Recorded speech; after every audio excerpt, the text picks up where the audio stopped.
come with me to take care of a friend's farm while she's on vacation. So first I started off with scooping the horse's feed, and her two horses are Vegas and Joker. She also has chickens and goats, but I only take care of them in the morning.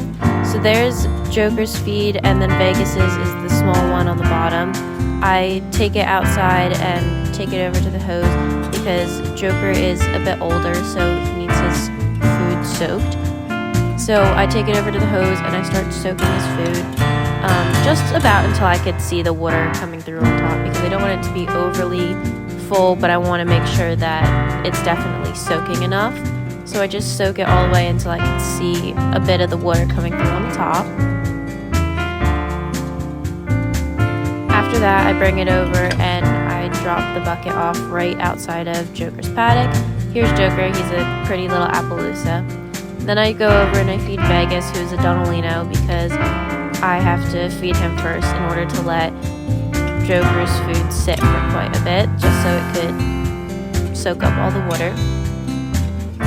Then I go back, I get Joker's bucket, and I dump Joker's bucket inside of his little bucket here on the side that he keeps knocking off, because I have to fix that. And then I put in his food, and he tries to knock the food out of my hand, but I managed to get at least most of it inside of the bucket.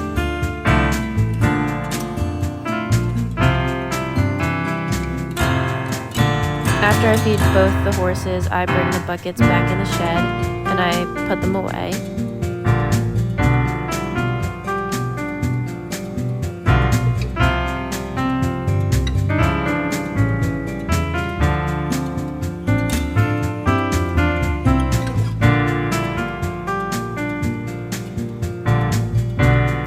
Now, I don't have to do anything with the goats or the chickens in the evening because somebody else comes to do that, but I just decided to check on them anyway, just make sure everybody's good and nobody's hurt or anything's wrong.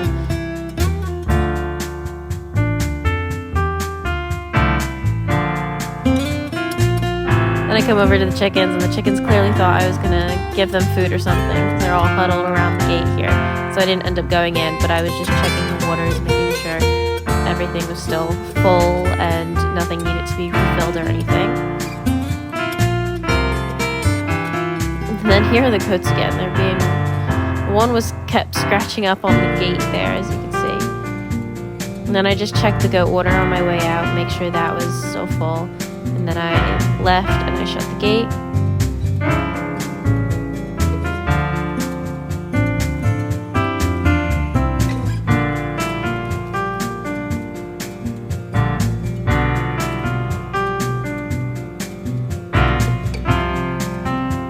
Then I walked over to Vegas's paddock because I needed to shut that middle gate there, which I probably should have done a little sooner, but I watched them and they didn't go over into each other's paddocks.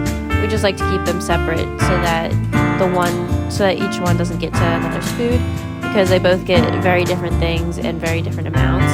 So here I ended up riding Vegas bareback. He's such a good boy. And this was my first time ever riding him. I've never ridden him before, so this was pretty cool.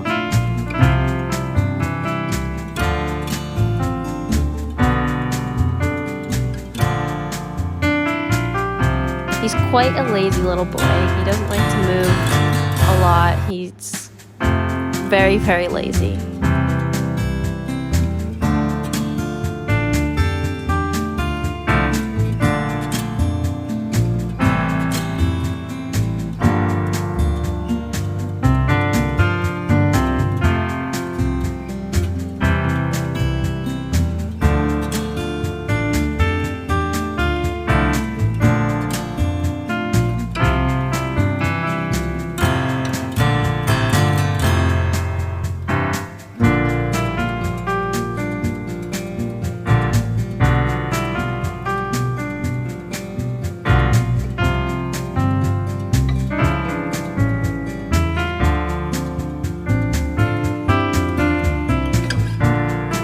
Now over here, my dad was actually filming and running next to Vegas because we wanted him to try and trot, and he's so lazy, so he wasn't really trotting very easily. Like, he was a super smooth horse, actually, for never riding him before. Here we decided to be a fancy horse and side pass a little bit. Also, no, I did not ask him to side pass. I was trying to get him to move forward, and this is what he got. And then he chased around my dad a little bit more. Then we got tired, so he started walking again. And I stood on him, which was something I've never done on a horse bareback before. Done it in a saddle, but not bareback. So that was pretty cool. And he's such a good boy. He kind of just stood there and really didn't even bat an eye at anything. So good. And then I gave him lots of scratches and stuff afterwards. I took off his bridle on him and everything. Just giving him lots of scratches and pets and cuddles. Because he's such a good boy.